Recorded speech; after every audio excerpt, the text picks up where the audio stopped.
I arrived in Australia in 2022 as an international student, and now I'm on my way to Australian permanent residency through employer sponsorship. If you are currently studying in Australia or planning to come to Australia for study, for work, and building a life here, this video is for you. Today, I'm going to break down the full timeline of my journey from international student to Australian PR. I'll also share my mistakes, the ones that cost me time, money, and stress, so that you don't have to repeat them. Trust me, this video could save you thousands of dollars and years of your life. Timestamps are below if you need it. And I'm Kylie, let me walk you through my journey. From November 2022 to November 2023, I was studying a diploma of business management. Like many international students, I chose the course that matched my background and my personality. I had experience in finance and banking. I've always loved managing, organizing, and leading projects. Growing up, I was always in the leadership roles at school.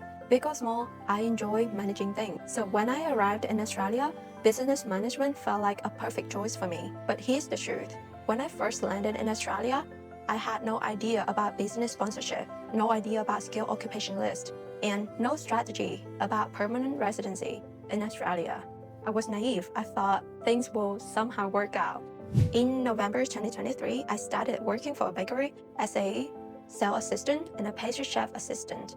At that time, I wasn't thinking about sponsorship at all. But one thing about me, wherever I work, I give 100%. If there's a task to be done, I'll do it. If I don't know how to do it, I'll ask. And if there's a challenge, I'll volunteer. Within 1 year, I went from sales assistant to support manager. I proved to the owner that I was capable. Whatever task he gave me, I learned and delivered. That work later became a foundation for my sponsorship pathway, even though I didn't know it at that time. From January 2024 to January 2026, this was when I started thinking seriously about staying in Australia long term. By this point, I had been promoted to support manager, and the owner had plans to expand and open multiple stores. And I thought in my head, perfect, I will be sponsored as a manager for this bakery. It made sense in my head. Business qualification plus relevant experience equal manager sponsorship. And in early 2025, my owner actually offered to sponsor me. I was so happy. I felt like my strategy had worked. My hard work had paid off. But then reality hit. In May 2025, after speaking with my migration agent, I found out that the cafe or restaurant manager occupation had been removed from the occupation list. That meant that I could no longer be sponsored as a manager under that occupation. Just like that, to me, it felt like a failure. I had spent 1 year on the diploma and almost 2 years on the graduate diploma. And suddenly, the pathway disappeared. That was when I had to make a decision, staying with that business degree or pivot to another course. From 2025 to 2026, I switched my course from business management to patisserie. It was the hardest decision that I ever made.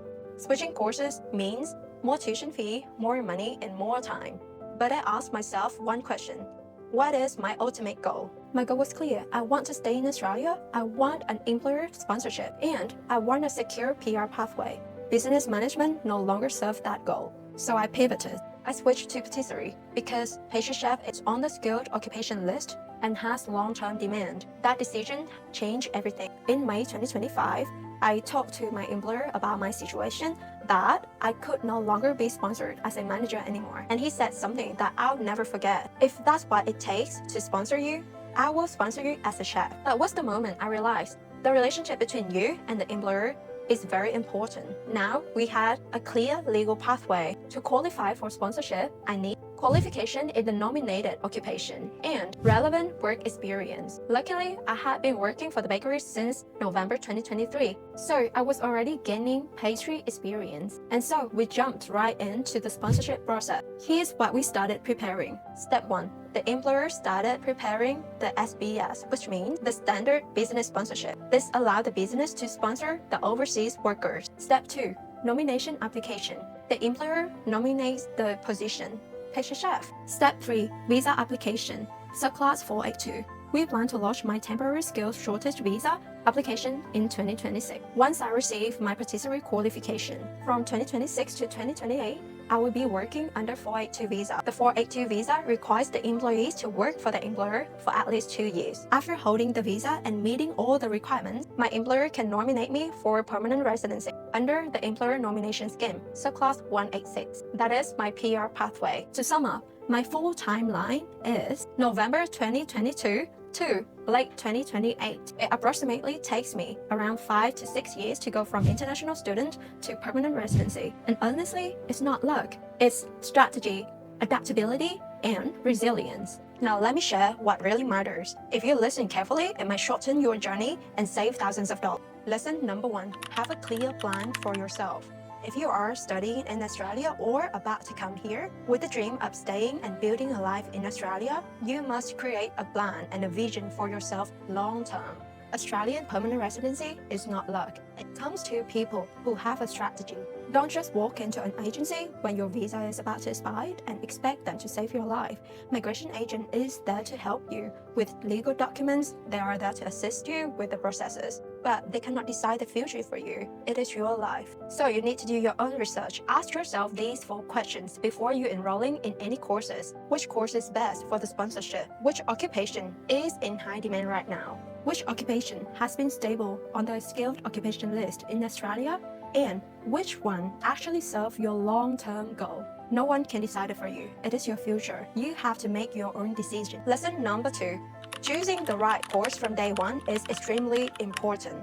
The occupation that you choose must be on the medium or long-term skilled occupation list, have a strong demand, and have low risk of being removed. Any course can take you years to finish. Imagine this. The day you finally graduate, but your occupation has been removed from the occupation list. Your qualification suddenly doesn't matter anymore. It suddenly means nothing to the sponsorship. Why? Because the occupations are on the list only when Australia needs them. When the local labor force cannot fill that demand, the government opens pathways for skilled migrants. But if that demand disappears, the sponsorship disappears as well. So if along the journey and you realize that your occupation is no longer in demand, look at your priority goal and don't hesitate to pivot. Lesson number 3. Always prepare for yourself first. I see so many students studying one course, but they are working part-time in a completely different occupation. You need to understand something very clearly. To be sponsored in one occupation, you need experience in that same occupation. For example, for the temporary skill shortage visa subclass 482, you generally need at least 1 year experience full-time or 2 years part-time. Without experience, your qualification alone is not enough. Now you might ask, if I am already working in that occupation, how do I prove it? You must work legally under your visa conditions, receive pay slips, and get paid via bank transfer. And you have to keep employer's record. The government will check this. They want to see proof that during a specific period, you worked at a specific workplace under a specific occupation. If you don't have enough experience, you might need to apply for another visa just to gain that experience first. That means more time, more stress, and more money. So my advice is simple. Find a job under the same occupation you plan to be sponsored under while you are still a student. Start building experience on paper. Build trust with your employer. So when your course is finished, you already have qualification, experience, and a boss who knows your value. And sponsorship won't feel like luck. It feels like preparation meets opportunity. Before you go, I created something for you. I made a free readiness checklist for students. It helps you audit your current situation and see if you are attractive to employer or if you are just busy, not moving strategically. Click the link in the description below to download it. It's the reality check that I wish I had 3 years ago. And tell me in the comments, what are you studying right now? Do you have a plan for your PR in Australia or not? Let's talk about it. And I am Kylie. See you in the next one.